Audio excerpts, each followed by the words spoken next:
ಅಮೆರಿಕದಲ್ಲಿ ಟ್ರಂಪ್ ಸರ್ಕಾರದಲ್ಲಿ big fight ಶುರುವಾಗಿದೆ. ಡೊನಾಲ್ಡ್ ಟ್ರಂಪ್ ವಿರುದ್ಧ ಎಲಾನ್ ಮಸ್ಕ್ ವಾರ್ ಶುರು ಮಾಡಿದ್ದಾರೆ. ನೀವು ಬೇಡ, ನಿಮ್ ಸರ್ಕಾರದ ಸಹವಾಸವೂ ಬೇಡ ಅಂತ ಎಲಾನ್ ಮಸ್ಕ್. ನೀವು ಬೇಡ, ನಿಮ್ ಸರ್ಕಾರದ ಸಹವಾಸವೂ ಬೇಡ ಅಂತ ಟ್ರಂಪ್ ಸರ್ಕಾರದಿಂದ ಹೊರ ಬಂದಿದ್ದಾರೆ ಎಲಾನ್ ಮಸ್ಕ್.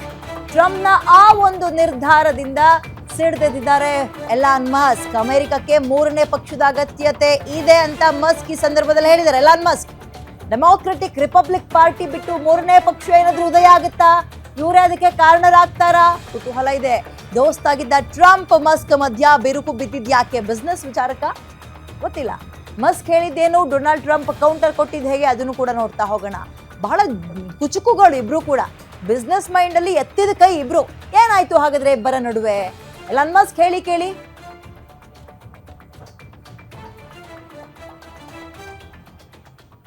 ಎಲ್ಲವೂ ಚೆನ್ನಾಗಿದ್ದ ಇಬ್ಬರ ನಡುವೆ, ಟ್ರಂಪ್ ಮತ್ತು ಎಲಾನ್ ಮಸ್ಕ್ ನಡುವೆ ಏನಾಯ್ತು ಅನ್ನೋದನ್ನ ವೆರಿ ಕ್ವಿಕ್ ಆಗಿ ನೋಡ್ತಾ ಹೋಗೋಣ. ಜೊತೆಗೆ ಎಲಾನ್ ಮಸ್ಕ್ ಅವರ ಈ ಕೋಪ ಮೂರನೇ ಪಾರ್ಟಿ ಏನಾದ್ರೂ ಉದಯ ಆಗೋಕೆ ಕಾರಣವಾಗುತ್ತಾ ಅಂತ ಪ್ರಶ್ನೆ. ಟ್ರಂಪ್ ವರ್ಸಸ್ ಮಸ್ಕ್, ಕಾರಣ ಏನು ಗುದ್ದಾಟಕ್ಕೆ? ಡಿಒಜಿ ಮುಖ್ಯಸ್ಥ ಸ್ಥಾನಕ್ಕೆ ಎಲಾನ್ ಮಸ್ಕ್ ದಿಢೀರ್ ಅಂತ ರಾಜೀನಾಮೆ ಕೊಟ್ರು. ಕಾರಣ ಅವರಿಗೆ ಅಸಮಾಧಾನ ತಂದಂತಹ ವಿಚಾರ ಯಾವುದು ನೋಡ್ತಾ ಹೋಗೋಣ. ದಿಢೀರ್ ಅಂತ ಎಲಾನ್ ಮಸ್ಕ್ ಸಿಡಿದಿದ್ಯಾಕೆ ಮತ್ತು ಆ ಸ್ಥಾನಕ್ಕೆ ರಾಜೀನಾಮೆ ಕೊಟ್ಟಿದ್ಯಾಕೆ? ಟ್ರಂಪ್ ಸರ್ಕಾರದ ಹಲವು ನೀತಿಗಳ ವಿರುದ್ಧ ಮಸ್ಕ್ ಆಕ್ರೋಶವನ್ನ ವ್ಯಕ್ತಪಡಿಸ್ತಾ ಇದ್ದಾರೆ. ಟ್ರಂಪ್ ಮಹತ್ವಾಕಾಂಕ್ಷಿ ಬಿಲ್ಗೆ ಎಲಾನ್ ಮಸ್ಕ್ ಬೇಡ ನನ್ಗಿದೆ ಅಂದ್ರೆ ವಿರೋಧವನ್ನ ವ್ಯಕ್ತಪಡಿಸಿದ್ದಾರೆ.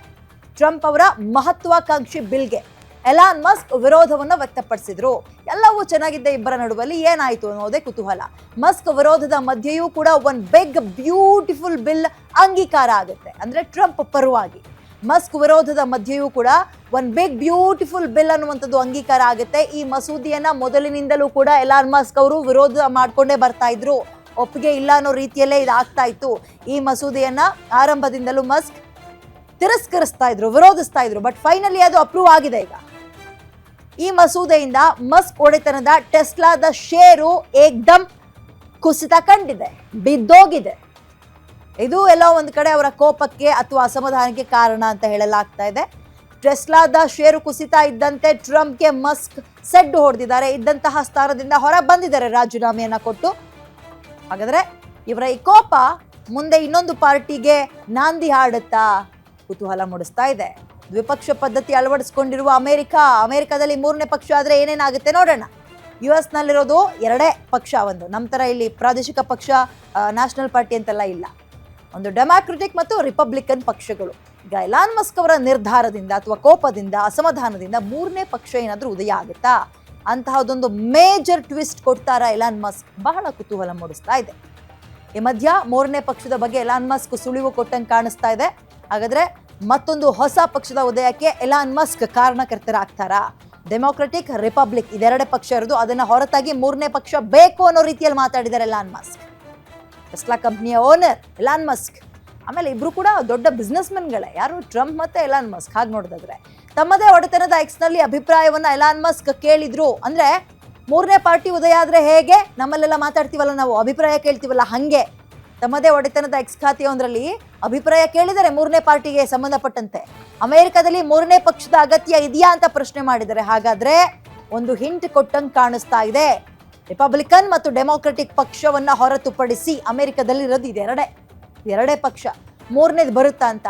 ಹೌದು ಅಂತ 80% ಜನ ಅಂತ ಉತ್ತರವನ್ನ ಕೊಟ್ಟಿದ್ದಾರೆ. ಹೌದು ಅಂತ.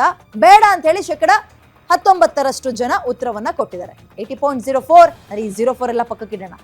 ಬೇಕು, ಮೂರನೇ ಪಕ್ಷ ಬೇಕು ಅಂತ ಹೇಳಿರೋರ್ದೇ ಮೆಜಾರಿಟಿ ನಂಬರ್.